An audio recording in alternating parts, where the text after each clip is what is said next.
Fans of Return to Castle Wolfenstein's quirky and underrated multiplayer mode, Enemy Territory, should be pleased to find that it's been resurrected in the most unlikely of places, the Quake universe.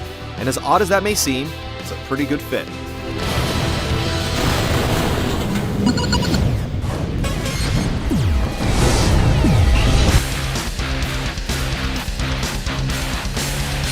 At first glance, you might think that Enemy Territory Quake Wars is just a cheap knockoff of the Battlefield games.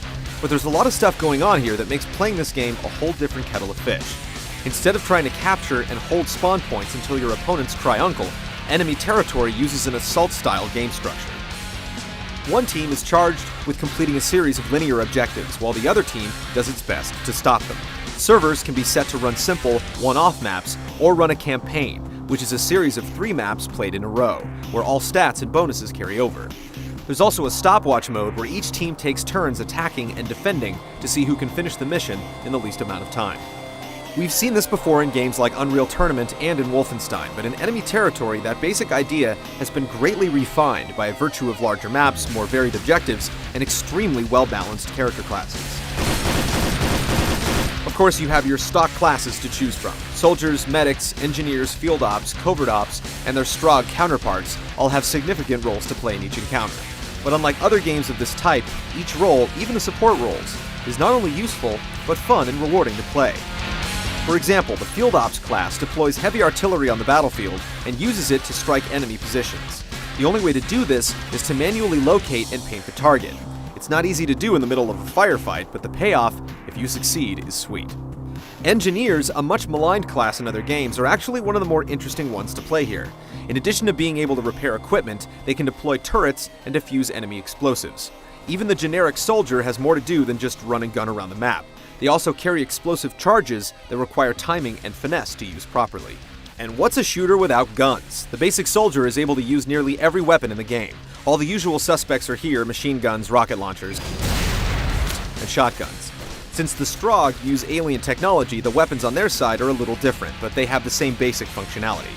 No one weapon is good for every situation, but soldiers can swap out different weapons during a respawn to meet the need on the battlefield.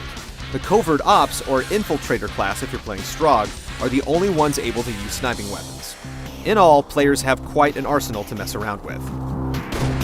Enemy Territory also sports 13 different vehicles between the two sides. They all work well in complementing the battle without dominating it. While lots of players still make a beeline for the tanks, it's still completely possible to play Enemy Territory as a straight-up infantry and do well. Still, there's just something about hopping into a Strogg Icarus, quietly bounding over the map and raining down death from above, that warms the heart. Too bad, it's also about as strong as cardboard. Combat maps, 12 in all, take place all over Earth, and each one has a genuinely unique and interesting series of objectives. The maps are open enough to appear large, but focused enough to keep players where the action is. You do have the option to play by yourself with bots filling out the ranks, and although the bots aren't half bad, this is really a game designed for multiple human players.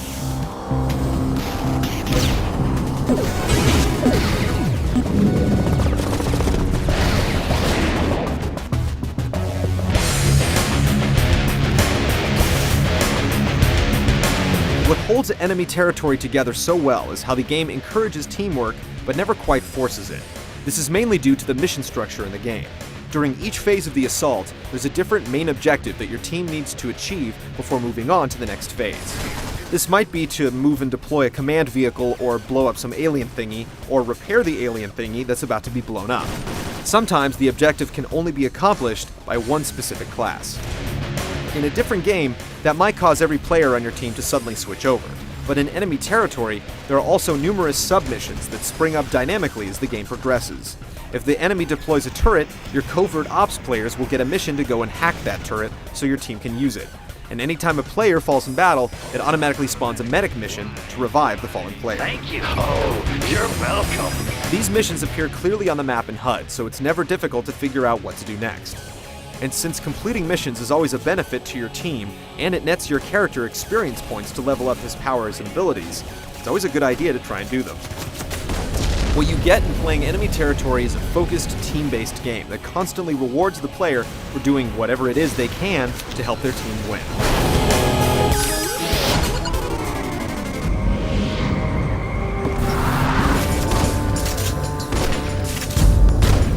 Enemy territory sports the browns and grays that are common in war games, and especially in Quake games, but at least it's easy to tell the different vehicles and map elements apart.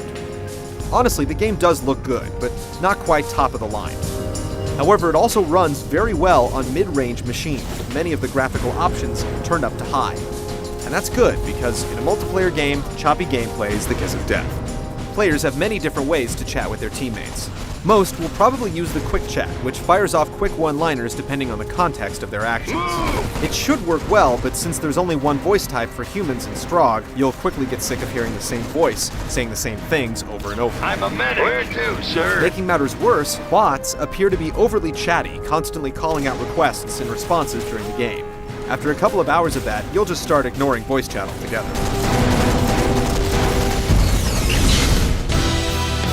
Players looking for yet another Battlefield game might come away confused and frustrated by enemy territory. It's a far more nuanced game than you might expect, but it's also very forgiving, allowing the player to find his own role in the fight. You could think of it as a multiplayer game that's very friendly to the single-player mentality. Or you could think of it as a kick-ass online action game. Either way, you'd be right.